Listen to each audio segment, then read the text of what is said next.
अस्सलाम वालेकुम नाज़रीन, मैं हूं आपकी मेज़बान नाज़िया अली। मैं आज मौजूद हूं आपके पसंदीदा प्रोग्राम शाम फैज़ के साथ। शाम फैज़ की अगर मैं बात करूं, उसमें मैं कोशिश करती हूं कि मुलाकात करवाऊं आपके पसंदीदा मेहमानों से। आज मैं मौजूद हूं बैग हाउस में। आज भी अगर मैं मुलाकात की बात करवाऊं तो एक ऐसी शख्सियत हमारे साथ मौजूद है जिनके बारे में अगर मैं आपसे बात करूँ, he is businessman, politician, social worker, columnist, और अगर मैं खिताबात की या एजाज़ात की बात करूँ, he is also diplomat. Pakistan के लिए अगर मैं सिफारतकार के तौर पे बात करूं तो ये हमारे लिए एक एज़ाज़ है।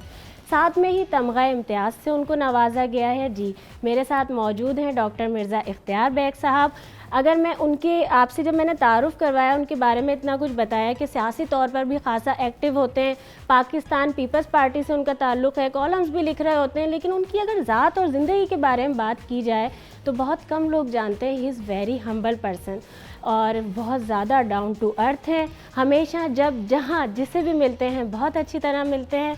मैं बहुत सारी बातें भी करवाऊँगी और कोशिश करूँगी कि उनकी ज़िंदगी के बारे में बात हो जो कि आप जानना भी चाहते हैं। अस्सलाम वालेकुम सर। वालेकुम सलाम नाज़िया। आप कैसे हैं? खैरियत से? बहुत अच्छा, आज हमने बड़ा इनका बिज़ी स्केजुअल होता है और एक तरह से मैं तो इनके पीछे लगी हुई थी कि किसी तरह से मालूम किया जाए कब इनके पास टाइम होता है और कब इनका इंटरव्यू किया जाए। तो सर, आज का दिन, वैसे आज भी आप इतना बिज़ी थे पूरा दिन? वो अब कोविड की जो खौफ है ख़त्म हो रहा है तो समाजी सरगर्मियाँ दोबारा शुरू हो रही हैं, तो दिन में ऑफिस की रूटीन भी नॉर्मल होता जा रहा है, मीटिंग्स हैं, बायर्स भी आ रहे हैं और शाम में जो डिनर्स हुए, मिसाल के तौर पे कल रात को हमारे बहुत ही प्यारे दोस्त पाकिस्तान के साबिक वज़ीर आज़म यूसुफ रज़ा गिलानी साहब कराची जलसे में आए थे, तो रात को हमारे घर पे डिनर था। तो काफ़ी लोग आए हुए थे और वो हमने पूरी कोशिश की कि समाजी डिस्टेंस रखें, लेकिन जब वो फ़ोटो वोटो खींचना होता है तो सब भूल जाते हैं, उतार देते हैं और वो जी। तो अब खौफ भी लोगों को कुछ कम हो गया। लोग समझ रहे हैं कोविड ख़त्म हो गया, हालांकि ये बात नहीं, कोविड कम हुआ है। और फिर एक और बार बार जो चीज़ कही जा रही है वो ये कि उसकी दूसरी लहर, जी बिल्कुल, सेकंड वेव का ज़्यादा ख़तरनाक साबित हो सकती है। अल्लाह ताला हमें हमारे मुल्क को महफूज रखे। वैसे भी दूसरे ममालिक की तरह हमारे मुल्क में कोविड ने इतना नहीं फैला। अच्छा, हम लोग बड़ा जिंदा दिल कौम है ना, इस बात पे तो मुझे ऐसा लगता है कि हमने एक वायरस को भी शिकस्त दे दी है एक तरह से। जी, पाकिस्तानी जी एक फाइटर्स हैं। तो आज तो मैं ये चाहती हूँ बहुत सारी बातें हमारे नाजरीन भी, क्योंकि आपको सुनते हुए देखते हैं, टीवी पर अक्सर देख रहे होते हैं, ख़ास तौर पर जब इनके कॉलम्स भी आपके पढ़ रहे होते हैं तो वो बहुत कुछ आपकी शख्सियत के बारे में भी जानना चाहते हैं। मैं चाहती हूँ आप अपने बचपन को भी कुछ मैं रिकॉल करवाऊँ और उसके बारे में बताएं, और बहन भाइयों के बारे में भी। माशाल्लाह 6 मेरी बहनें हैं जी, और हम 2 भाई हैं। इश्तियाक बेग मेरे दूसरे भाई हैं जो मराकश के कौंसल जनरल हैं और आपने शायद इंटरव्यू भी किया था। तो 6 बहनों में मेरी परवीन और नसरीन दुबई में है जी, बहनें, यास्मीन जो ह्यूस्टन में है और शेरिन अतीफ़ा कराची में है। ठीक है। और एक सिस्टर थी, उनका इंतकाल हो गया, आफरीन, ठीक, आफरीन बेग जी। थी। तो ये हमारी छोटी फैमिली तो नहीं कह सकते, लेकिन निटेड फैमिली है। हालांकि मुल्क से बाहर सेटल है, स्कैदर्ड है, लेकिन बहुत कनेक्टेड है। हाँ। मिसाल के तौर पे भी कुछ दिनों पहले वालदा की बरसी थी, तो वो सुबह से जो बहन ह्यूस्टन में कर रही है, टाइम भी डिफरेंस होता है। हाँ, बिल्कुल होता जो है। दुबई में हो रहा है, जो है कराची में हो रहा है, मगरिब तक, कुरान खानी तक, और न्याज जो दी गई वो सब उन्होंने व्हाट्सएप पे डाला हुआ था और हम शरीक थे। तो ये बड़ी अच्छी बात है कि पाकिस्तान में हमारे फैमिली वैल्यूज़ हैं जी, और हमारे यहाँ तो बचपन से वालदा ने ये सिखाया है कि एक और मोहब्बतें हैं तो खैर बरकत होती है। बिल्कुल। मुझे समझ में नहीं आता है कि लोग बचपन से दिन भाई बहनों के साथ हम खाना खाते हुए, सोते हुए, लड़ते हुए, झगड़ते हुए, 3 साल से 10 साल से 15 साल से 40 साल, और फिर शादियाँ, उनको कैसे आदमी भुला सकता है? तो जिंदगी का हिस्सा है। बिल्कुल। अच्छा, मैं हमेशा जब भी आपसे मुलाकात भी होती है, कुछ चीज़ें ऐसी होती हैं जब मैं आपसे सुनती हूँ तो वो लाइफ का इंसान हिस्सा बनाता है, क्योंकि हमेशा जब आप अच्छी बात सुने तो उस पर अमल करने की कोशिश करनी चाहिए और आपका ये मैसेज देखने वालों के लिए बड़ा पॉजिटिव होता है। अभी जब ज़िक्र हुआ आपकी वालदा मरहुमा की बरसी का, तो मैं इसमें ये कैसे भूल सकती हूँ कि आप अक्सर जब ज़िक्र करते हैं अपनी परवरिश का, तो उसमें बहुत सारी चीज़ें ऐसी हैं जो अभी तक चलती आ रही हैं। वो उसमें खासा अच्छा खासा उनका हमारी कंट्रीब्यूशन वालिदा है। का हमारी तरबियत तो बहुत बड़ा सा बहुत है। बड़ा। और समझ लें वैसे तो वालिदैन सबके ही रहनुमा होते हैं, जी। लेकिन मेरी वालिदा जो थी वो एक एक सेकंड हमें चेस करके उन्होंने हाँ। बड़ा किया हमारे बड़ा सख्त टाइमिंग था। जैसे हम खेलने क्लब जाते थे, टेबल टेनिस हमारा जी, फैमिली जी। गेम्स है। मैं भी कैप्टन रहा हूँ डीजे साइंस कॉलेज का। हाँ। मेरी बहन है सेंट जोसेफ कॉलेज की कैप्टन रही है, हाँ। शीरीन और आफरीन। तो हमें ये था कि मगरिब की अजान हुई तो आपने आ जाना है। और हम वहाँ रोज। खेल रहे थे, कभी कभी हम खेल में कहते चलो एक गेम और हो जाए, हाँ। और वहाँ अजान के बाद अंधेरा आने लगा तो फिर भागते थे। फिर रास्ते में कभी कभी कोई ऐसा कहता था कि जी पत्थर पे पत्थर रख दो तो डांट नहीं पड़ेगी, मार नहीं पड़ेगी, तो पूरे रास्ते वो रखते हुए आते। कभी कभी सच हो जाता था, माफ हो जाता था, कुछ नहीं होता था, कभी कभी ठीक ठाक पिटाई होती थी, लेकिन एक डिसिप्लिन लाइफ थी। जी। हम कभी कभी खिड़कियों में देखते थे वो बच्चे बारिश में नहा रहे होते थे। हाँ। कहते थे वो कितने खुश नसीब बच्चे, इनके वालिदैन ने कुछ नहीं कहा इनको, हमें बाहर नहीं जाने दे रही। फिर पता चलता था वो पानी गंदे से गंदा है, बीमारियां वो ख्याल फैलती रखती थी बहुत तो ज़्यादा। ये सब चीज़ें हैं, हमें बचपन में एहसास नहीं होता, लेकिन वालिदैन जो आपकी तरबियत करते हैं हाँ। वो आपकी शख्सियत फिर उससे निखर निकल कर आता सामने आती है। अच्छा मिर्ज़ा साहब, ज़रा इसका भी बताएं तालीम का, कि उसके अंदर किस तरह के तालिब इल्म थे, कि वो भी उस पर भी आपकी वालिदा मरहुमा को या वालिद साहब को मेहनत करनी पड़ती थी जी, आप पर, या बिल्कुल। खुद भाग कर जाने वाले थे? सब बच्चे भी अलग-अलग था। बहनों हाँ। को मेरी जिम्मेदारी थी कि वो इम्तिहान हाँ। की तैयारियां करें और अच्छे से अच्छा जी। मार्क्स लेके पास हों। उनके सब्जेक्ट में डिस्कस करता था। अच्छा। हाँ। हाँ। अब आगे क्या करना है, यूनिवर्सिटी में क्या लेना है, जी। कॉलेज में क्या लेना है। मैं ज़रा पढ़ाकू था। अच्छा थे हाँ, पढ़ाकू। मैं था पढ़ाकू और मैं पढ़ने में रात रात भर पढ़ के इम्तिहान देने हम जाते थे। और उन दिनों में इश्तियाक जो थे, जी जी। हम दोनों भाइयों में बहुत एका था, क्योंकि वालिदा कहती थी 1 और 1 11 11 होते हैं, दो नहीं होते, 11 होते हैं। और वही चीज़ जहन में बैठी। तो आज भी हम 40 साल से बिजनेस में हैं। हाँ। हम पार्टनर्स भी हैं, हम पड़ोसी भी हैं, हम दोस्त भी हैं, और एक दूसरे को फॉलो करते हैं। हाँ। और जब कोई ऐसा अकम्पलिशमेंट अच्छा काम करते हैं, एक फैमिली का हमारा नाम ऊपर जाता है, हाँ। तो खुशी होती, चाहे वो मैं कर रहा हूँ चाहे इश्तियाक कर रहा हूँ। बिल्कुल बिल्कुल। और ये मैंने देखा है, अपनी आंखों से देखा हुआ है। तो हमारे नाजरीन को मैं इस चीज़ की बात ख़ास तौर पर बताऊंगी कि ये सिर्फ बोलने वाली बात नहीं है, मुझे इस चीज़ को देखकर बहुत खुशी हो रही होती है। अच्छा इख्तियार दूसरा बेग साहब, ये है कुछ कि टाइम का आप- मसला ब्रेक का है।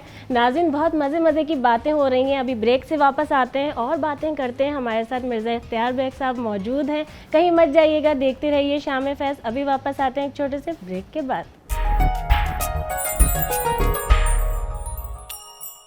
वेलकम बैक नाजरीन, आप देख रहे हैं शाम फैज़। और ब्रेक पर जाने से पहले बड़ी मज़ेदार बातें हो रही थी।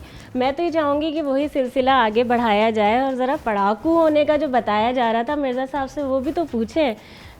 जी मैं कायद के शहर कराची में ही पैदा हुआ, बल्कि जी। पूरी बहन भाई यहीं पैदा हुए हैं। जी और डीजे साइंस कॉलेज से हमने ग्रेजुएशन की थी। जी। डीजे साइंस कॉलेज उस वक्त का बेस्ट इंस्टीट्यूशन था। 75-80% मार्क्स में एडमिशन बंद हो जाते थे कमर्स में।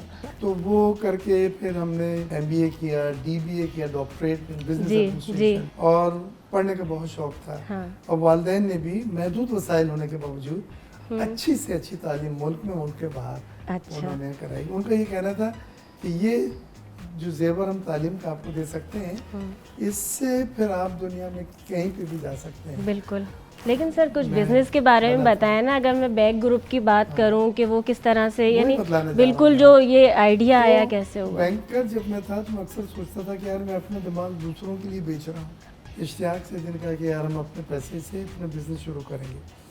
तो इश्तियाक ने कहा क्या करेंगे यार, हमारे पास 5-6 लाख दिरहम थे उस वक्त। 5-6 लाख दिरहम बहुत होते वैल्यूएबल हैं। थे। और वो हम बचाते थे कि हमें शौक था अच्छा पहनने का, अच्छी टाई, अच्छी शूज, हाँ और वालिदैन को भेज देते थे हम। जी। हमारी जिम्मेदारी थी। हाँ बिल्कुल। तो सिगरेट में या नशे में या गैम्बलिंग में तू चेने के पैसे वो तरबियत जमा पे करते बात आ रहते गई थे ना सब। उस बात की, फिर वो ब्रॉडअप हाँ, की आ गई। और उससे फिर हमने बिजनेस शुरू करा फोटो मैजिक का 1983 में।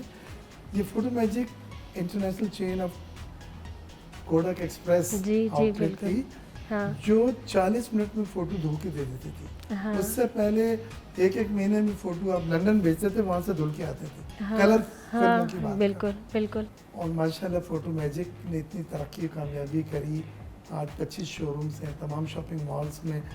जब दुबई में जाएं तो लेफ्ट पे राइट पे फोटो मैजिक का शोरूम है। जी हमने जब ओपनिंग की थी तो मेरे जहन में बैठा हुआ था कि मार्केटिंग जो है वो बहुत इंपॉर्टेंट होती है। हाँ तो उन्हीं दिनों में हमारा एक फैशन शो हमने स्पॉन्सर किया था कि मिस इंडिया हाँ 1982 बेटी ओ कॉर्नर आई थी, वो जी फैशन शो को लीड कर रही थी। हमने उनसे कहा कि would like to join my company photo magic. कहने लगी ये क्या है फोटो मैजिक? अच्छा मैंने कहा ये कोडक एक्सप्रेस के आउटलेट्स हैं, फिल्म प्रोसेसिंग, नई लेबोरेटरी टेक्निक है, डिजिटल इमेजिंग है। जी बिल्कुल डिफरेंट वो उनके लिए बिल्कुल भी ही different ऑफर थी। हुई और आपका मैंने भी कहा नहीं, आइडिया आप यूनिक। हमारे गेस्ट रिलेशन मैनेजर बनेंगी जी और फोटो मैजिक नया है, इसको प्रमोट करेंगे। उन्होंने हामी भर दूसरे दिन ली। हामी भर ली। प्रेस कॉन्फ्रेंस की, जी दूसरे दिन अखबारों में हेडलाइन लगा miss India joining Pakistani form. अच्छा ये कंट्रोवर्सी उसमें जो हुई इंडियन थे इसमें। वो तो बहुत नाराज हुए हाँ कि ये आप हमारे टाइटल मिस इंडिया का है हाँ और पाकिस्तानी कंपनी में तो कॉन्ट्रैक्ट इतना साइन बड़ा, कर लिया जी। आपने ज्वाइन करने को। उसने कहा अब तो मैंने कर लिया, हाँ। आप टाइटल ले लें मुझसे। अच्छा अच्छा ये तो एक बहुत बड़ी साल उन्होंने अचीवमेंट वहाँ है। पे हमें फोटो मैजिक को प्रमोट किया। लोग लोगों के लिए यूनिक बहुत आइडियाज आते होते हैं थे ना, वो बहुत देखने के लिए उस मिस इंडिया जी। जिसके बारे में अखबारों में बड़ी बातें हो रही है। अल्लाह ने इतने पैसे दिए, तरक्की दी कि जो बैंकों से लिया था हमने 6 महीने में सब पे कर वो दिया। भी सब कर दिया। और फिर हम मुल्क से बाहर गए, मोरक्को में हमने खोली। हाँ वहाँ भी हम डिस्ट्रीब्यूटर थे कोडक के, वहाँ पे भी माशाल्लाह हम छाए भी। पाकिस्तान आए जिस तरह से हम फैलते गए, लेकिन जब पाकिस्तान सर आया, मैं बार बार रोक के ना, जो मुझे बेचैनी कुछ हो रही होती है कि अभी इनसे तो मैंने पॉलिटिक्स पे ही बात करनी है, बहुत सारी लेकिन साथ ये में तो जरा लाइव सा की भी जुमला कर कम करूं कि रहे पाकिस्तान में आके फिर हमने डाइवर्सिफाई किया हाँ कि वहाँ से पैसे कमा लिए थे अल्लाह ताला ने। लेकिन मैं ऑलवेज चाहता था कि इंडस्ट्रियाँ लगें, हाँ। लोगों को जॉब्स दें, मुल्क जी। के लिए एक्सपोर्ट करें। मेरी तो ये कमजोरी थी जिसे कह लें। हाँ जब अल्लाह ताला ने पैसे दिए तो $6.5 मिलियन पहले हमने ट्रांसफर किए अभी बैंक से, बाहर के कमाए हुए। और बेग स्पिनिंग में पाकिस्तान क्लोज में। यूनिट था, बंद यूनिट, उसको हमने रिवाइव किया। और बेनज़ीर भुट्टो ने पहला प्राइज मुझे साइट एसोसिएशन का दिया, रिवाइवल ऑफ सेकंड इंडस्ट्री। वहाँ से मेरी जान पहचान हाँ, बेनज़ीर भुट्टो से बिल्कुल। हुई। फिर उन्होंने बुलाया और एडवाइज़र के तौर पे बड़े मशवरा करती थी। इलेक्शन भी लड़े उनके कहने में आके, और उनकी हुकूमत में एडवाइज़र टू प्राइम मिनिस्टर और टेक्सटाइल। बिल्कुल उनके साथ वो साथ अल्लाह का बहुत, अल्लाह ने इज़्ज़त दी। वो इतना हमें चाहती थी और इतना पसंद करती थी कि वो 16 बार दौरे हुकूमत में मुल्क से बाहर गई थी, जी। 14 बार मुझे लेके गई थी माशाल्लाह। एंटोराज में अपने साथ। अच्छा मैं अगर फिर वो यादों की, क्योंकि देखें बीच में जब वो बात मैं कर रही थी ना, मुझे ये होता है कि नहीं इनसे ये भी पूछना है, वो भी, उसमें मैं लाइफ की तरफ भी आऊँगी, शादी का भी, बच्चों का भी पूछना है। लेकिन अगर अब हमने पॉलिटिक्स की तरफ आ गए, सियासत की बात हो रही है, तो अगर मोहतरमा बेनज़ीर भुट्टो की मैं बात करती हूँ तो उनके बारे में कोई बहुत यादगार ऐसी बात हो जो आपको हमेशा याद रहती हो। लेकिन बेनज़ीर भुट्टो जो है ना आजमाती थी, जो उनके साथी जो उनके जी। साथ होते वो देखती थी कि इसमें कितना दम है। अक्लमंद है। तो अभी ये हुआ था कि जब लास्ट टाइम वो आई अक्टूबर 18 जी, अक्टूबर को साने जी। कारसाज हुआ, जी। हम सब साथ में थे उनके साथ। और उनकी जो सहेलियाँ वगैरह आई हुई थी मीडिया की, टर्किश चीबी की और दूसरी वो मेरी गाड़ी में थी। फिर अच्छा। ब्लास्ट हुआ, फिर हम लेके भागे। एक की आयशा गुल थी जो टर्किश हाँ टीवी की थी, हुर्रियत, जी टांग टूट गई थी वगैरह वगैरह। दूसरे तीसरे दिन वो अपना नॉमिनेशन जमा कराने गई इलेक्शन ऑफिस में सिंध की। अच्छा वहाँ लोगों ने टूट मार दी, वो शीशे टूट गए, कुर्सियाँ लेके मारी। तो उन्होंने कहा हमसे बुलाओ ना, चलो। हम वापस जब गए इलेक्शन ओके। ऑफिस से, हाँ तो उन्होंने कहा कि मेरा जाना 2 दिन के बाद वेरिफिकेशन ऑफ डॉक्यूमेंट के लिए आप जाते हैं। हाँ। ओरिजिनल डॉक्यूमेंट दिखाने पड़ते हैं, बर्थ सर्टिफिकेट है, हाँ। डुअल नेशनलिटी है, पासपोर्ट वाला, NIC, बहुत सारी चीज़ें। तो कह रहे मेरे जाना तो बहुत खतरनाक होगा ये जो वाक़या हो गया। और फिर उससे पहले हाँ। चंद दिनों पहले ये कारसाज का जी वाक़या। जी बिल्कुल। तो मैंने अपने दोस्त को फ़ोन किया, कमर दिलशाद जो अब भी हैं, टीवी पे आते रहते हैं, जो इलेक्शन कमीशन के सेक्रेटरी थे, सेक्रेटरी इलेक्शन कमीशन। जी मैंने उनसे कहा ये हालात हैं बीबी का, क्या आप वेरिफिकेशन ब्लाउ अलाउंस कर सकते हैं हाँ या वेव कर दें, माफ़ कर दें? जी उसने कहा नहीं माफ़ तो नहीं, लेकिन मैं ब्लाउ हाउस में भेज दूंगा टीम। अच्छा फिर मैं टीवी में बीबी के पास बतलाने गया ये गुड न्यूज़। हाँ तो उन्होंने रहमान मलिक ने कहा कि नहीं राइटिंग में मंगाओ उनसे, कल मुकर गए तो हाँ बेइज्जती होगी। सबूत होना तो चाहिए। फिर मैंने उनसे राइटिंग में मंगवाया। जी। तो कहते हैं तुम्हारी दोस्ती भी मैं कर रहा हूँ, संडे का दिन था। जी जब वो आ गया तो मैं बीवी के पास लेके गया, मैंने कहा बीवी आपको जाने की ज़रूरत नहीं है और ये यहीं आपकी वेरिफिकेशन हो जाएगी। हाँ तो जुल्फ़िकार मिर्ज़ा ने वहाँ से कहा कि बीवी ये काम मिर्ज़ा ही कर सकते हैं। ना मिर्ज़ा, मैं भी मिर्ज़ा अख्तियार। जी तो बीवी ने कहा मिर्ज़ा नहीं, ये बेक्स कर सकते हैं। देखें ये कितनी मैंने बड़ी अपनी बात है, बायोग्राफी में भी पॉइंट की लिखा है। बात है ये। तो बीवी की तो बात ही होती है, तो लीडर सदियों में बनते हैं, जो कुछ भी मैंने सीखा। हाँ। ये सियासत में आया भी तो मैं सिर्फ और सिर्फ अटैचमेंट थी ना शख्सियत एक, की वजह से बिल्कुल था। बिल्कुल। और वो शहीद बेनज़ीर भुट्टो साहब। हाँ, क्योंकि ये बहुत बार ये वाली चीज़ डिस्कस कर चुके हैं और ये जो अभी हमने बात की है वो आंखों से आया हो रही है। सबसे बड़ी चीज़ तो मैं बहुत सारी चीज़ों पर जब देखती हूँ ना तो मैं मिर्ज़ा साहब को बहुत इमोशनल पाती हूँ। और अभी एक और मुझे इनसे बात ब्रेक का टाइम हो गया है, लेकिन ब्रेक से जब हम वापस आएंगे वो बात भी करनी है और मैं उसके बारे में भी चाहती हूँ कि हमें बहुत डिटेल में बताएं। नाज़रीन देखते रहिए शाम फैज़, अभी वापस आते हैं एक छोटे से ब्रेक के बाद। जी तो नाजरीन आप देख रहे हैं शाम फैज़ और ब्रेक पर जाने से पहले बड़ी मज़े की बातें हो रही थी। मिर्ज़ा साहब हमारे साथ मौजूद हैं और ब्रेक पर जाने से पहले भी मैंने थोड़ा सा आपको इमोशनल किया। वो कुछ ज़िक्र ऐसे हैं जो इनकी आंखें भी नम कर देते हैं। मिर्ज़ा साहब एक चीज़ है जो मैं चाहती हूँ कि हमारे नाजरीन भी सुने और देखें कि लोगों के लिए बड़ा मैंने देखा है कि दुनिया में ये पा लिया, ये अचीव कर लिया, उन्होंने बहुत बड़ा मार्का कर लिया और वो सब कुछ माशाल्लाह अल्लाह ताला ने आपको दिया भी। लेकिन अगर मैं तमगा इम्तियाज़ की बात करूं कि लोग उसके लिए वो बोलते हैं बहुत, यानी हमारी लाइफ की अचीवमेंट है, ये हमारे लिए बड़ी चीज़ है।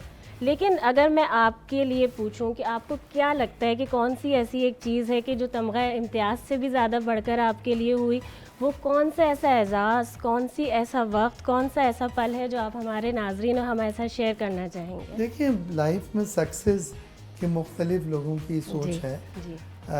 मेरे नज़दीक बहुत सारा पैसा कमाना या अमीर होना जो है वो वो कामयाबी कोई नहीं है। कर सकता है। हमें भी मुख्तलिफ मराहिल ज़िंदगी में पेश आए थे। पहले पैसा कमाना अच्छा लगता था, खूब कमा लिया, वो शौक़ ख़त्म हो गया। फिर पावर, रिकग्निशन, मिनिस्टर, आप शोहरत एक मिले, जी अल्लाह ताला ने वो भी बहुत माशाल्लाह दी थी, वो बहुत भी दी। शौक़ ख़त्म हो गया। बिल्कुल अब जिस स्टेज में हम कहते हैं कुछ कर जाएं जी। और लिखना है, पढ़ना है, लेक्चर्स देते हैं। मेक ए विश फाउंडेशन जी, हमारी हम बिल्कुल। बच्चों की क्या आखिरी ख्वाहिशें हमारी फैमिली की है, हाँ। इश्तियाक भाई उसको देख रहे हैं, वो पूरा कर रहे हैं।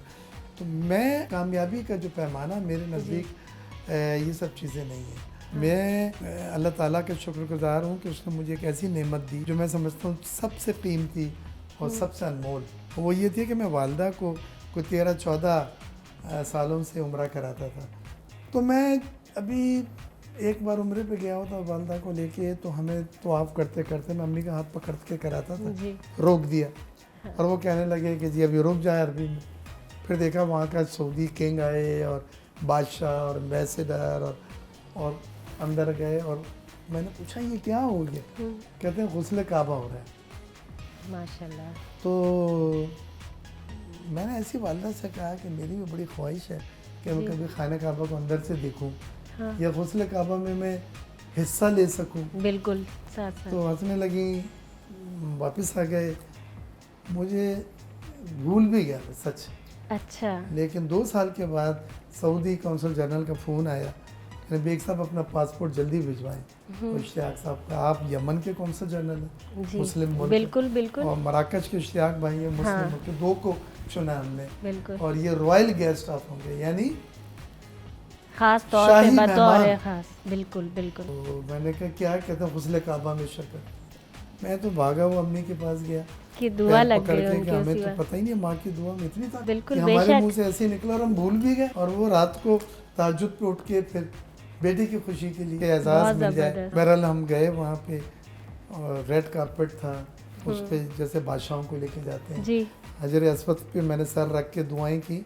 और मैं सोच रहा था ये गार्ड, रॉयल गार्ड हटाएगा मुझे, क्योंकि आम दिनों में तो 1 मिनट नहीं टिकने देते हैं। जी जी। वो हाथ बांध करके पीछे खड़ा रहा। यानी मैंने जिस उससे तरह पूछा से अरबी आपने में विश की उसी कि तरीके क्यों? से पूरी हुई। कहता आप रॉयल गेस्ट हैं, तो उसमें कैसे हो सकता शाही है? मेहमान है, हम आपको नहीं कह सकते।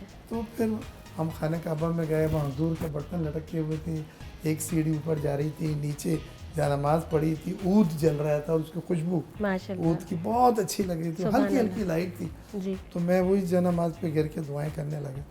तो 3 बैच थे, एक बैच आके चला गया, दूसरा बैच आके चला गया, जी।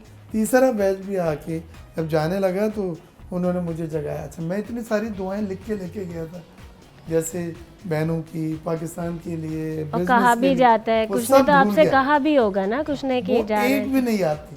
बहुत दिल इतना तेजी से धड़क रहा था कि दिल की धड़कन की आवाज़ मुझसे ज़्यादा कोई नहीं जानता हो। उस वक्त जो दुआएं आई हैं वो करी आपने, बट प्लानिंग दुनिया से डिस्कनेक्ट थे। फिर उन्होंने हमें तोहफे दिए, वहाँ पे गुस्ल काबा का पानी दिया, अर्क गुलाब और मलमल, और फिर टुकड़ा दिया खाने काबा का, जब भी मैं हाँ। मेरे घर में है और मेरी सब चीज़ों से ज़्यादा कीमती है। और वालदा के जब इंतकाल हुआ था तो उसमें हमने एक हिस्सा उसका अच्छा, रखा था। हाँ। माशाल्लाह। ये जो नेमत और ये जो इज्जत और ये जो मुकाम दे दिया है, जी।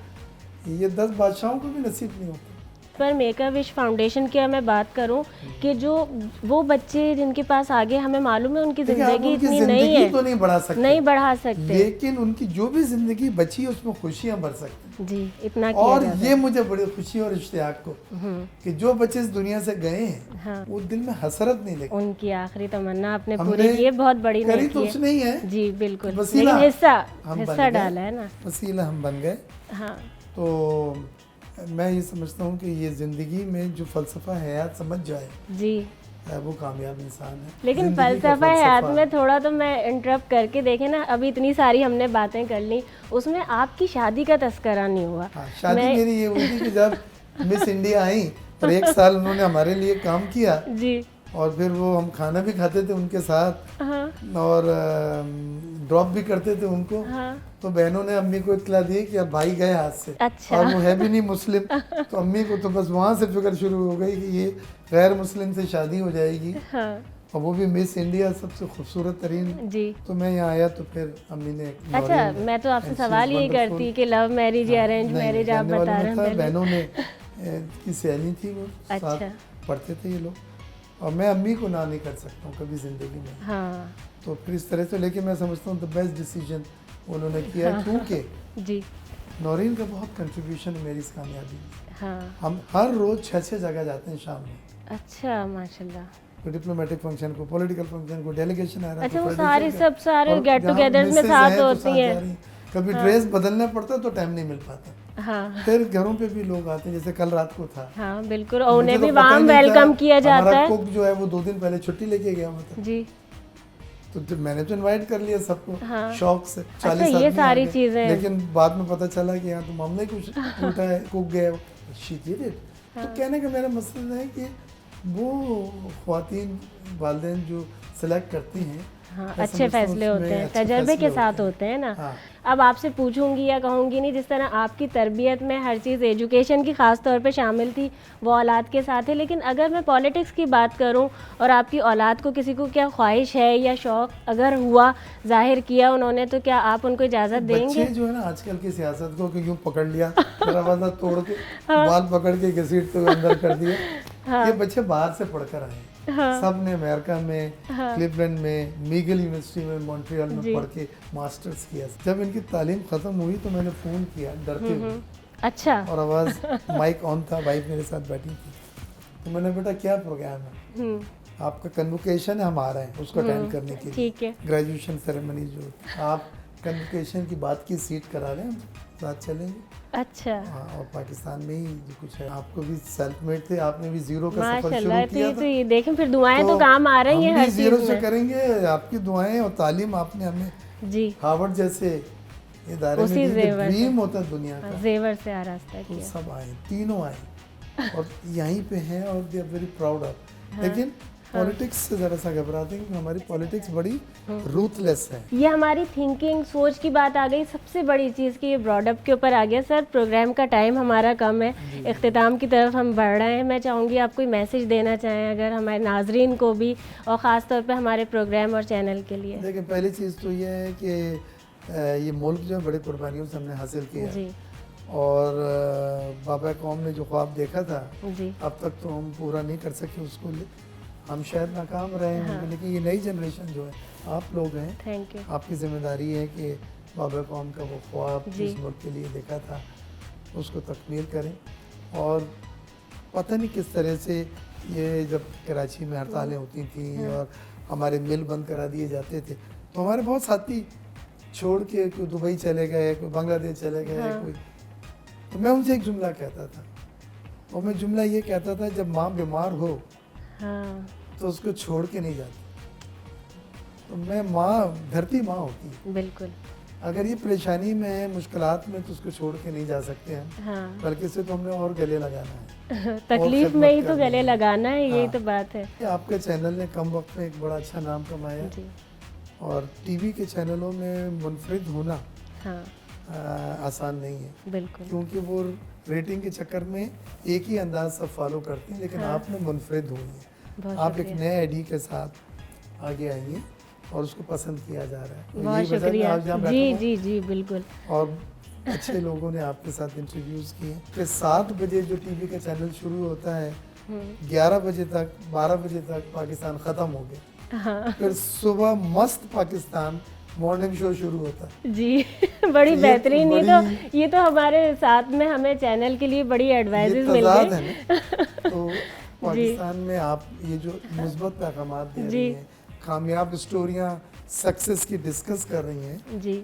इससे अगर 10-12 लोग भी हाँ, यानी अच्छाई दिखाने की बात हो गई ना। कुछ सीख लेते हैं जी और मुल्क के लिए कंट्रीब्यूट कर सकें, तो मैं समझता हूँ मेरी आपकी मेहनत हाँ, वसूल राय हो गानी जाएगी, वसूल हो जाएगी। Thank you so much sir. और ये मेरी और मेरी टीम की तरफ से आपके लिए है। बहुत बहुत शुक्रिया। शुक्रिया, थैंक यू सो बहुत मच। शुक्रिया आपका। ये भी एक गिफ्ट है आपके लिए हमारी तरफ से। जी ये मेरी और मेरी टीम की तरफ से। Thank you so much sir, thank you so much. और उम्मीद है कि नेक्स्ट टाइम भी हम कोई इस तरह का टॉपिक इससे कुछ मुनफरिद हो और अलग हो तो उस पर आपसे बात करेंगे। थैंक यू सो मच, आपने अपना इतना कीमती नहीं, टाइम आपका निकाला। शुक्रिया, आपकी टीम का शुक्रिया। बहुत शुक्रिया। नाज़रीन, आपने हमेशा की तरह हमारा प्रोग्राम शाम फैज़ पसंद किया होगा। अपनी मेज़बान नाज़ी अली को दीजिए इजाज़त। अल्लाह हाफ़िज़। पाकिस्तान जिंदाबाद।